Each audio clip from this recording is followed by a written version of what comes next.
The other day I was listening to the audio drama that Blizzard uploaded to YouTube as a prequel story to WoW Legion, The Tomb of Sargeras, and this next part really caught my attention. It's a scene where Khadgar and Maiev discuss the events of Warlords of Draenor and how they should deal with gul'dan in the Broken Isles, so peep this out.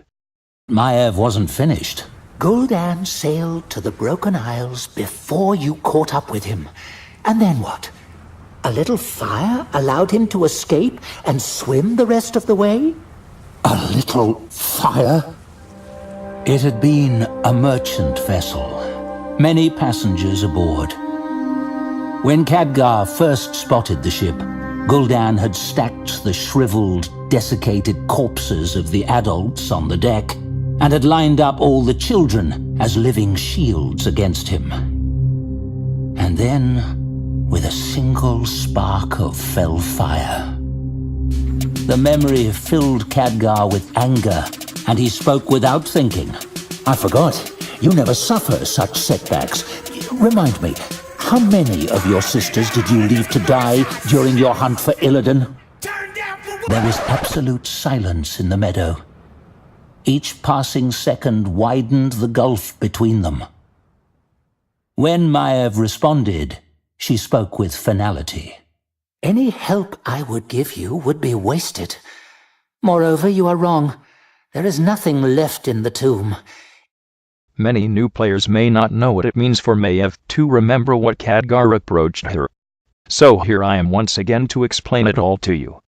During the fight against the Burning Legion in Warcraft 3, Tyrande had the sudden idea of freeing Illidan from his prison in order to help them against Zarkamonda's armies. Malfrin, lover of Tyrande and brother of Illidan, did not approve this, but she did it anyways.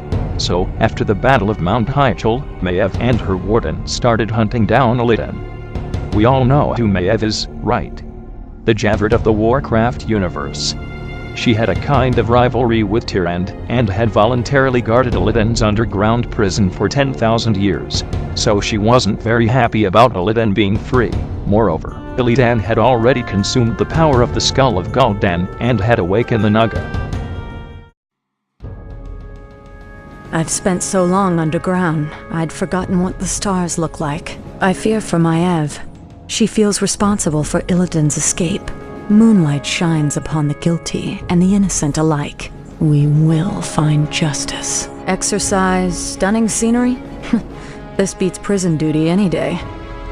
Naisha was the lieutenant of Maiev's Watchers. They both followed Illidan to the port of Nendis, where they encountered fishing villages pillaged and ruined, and mutilated bodies all over.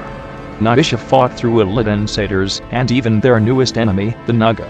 Illidan climbed aboard a ship, and fled across the sea, leaving his Naga to destroy the remaining ships. But Naisha and the Watchers killed the Naga before they could scuttle all the transports, so the Watchers traveled into the sea, and landed upon the Broken Isles. Naisha was confused. They had headed east as Maiev had stipulated, but these islands had not been on the map.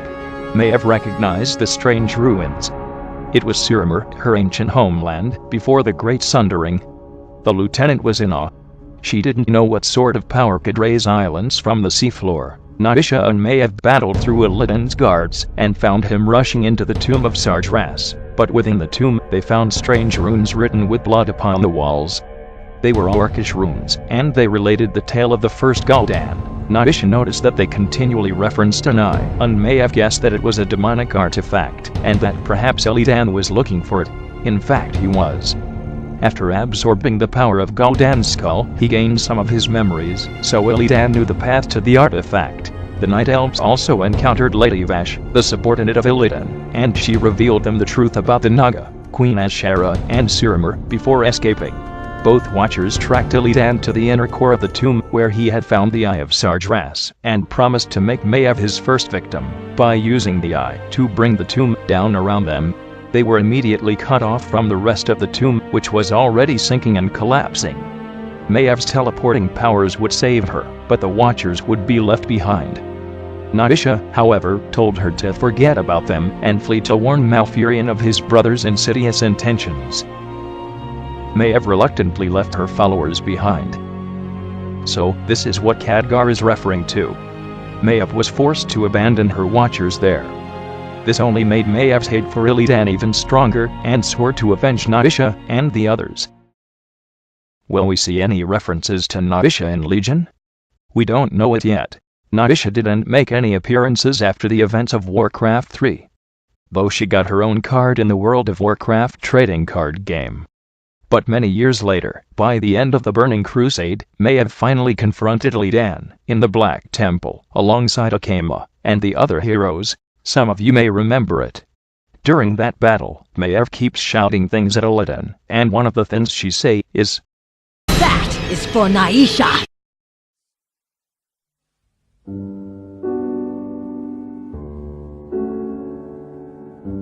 Naisha is presumably dead and will probably never return in WoW. But one thing we know is that, no matter what, Maiev never forgot her most loyal lieutenant, and also her best friend.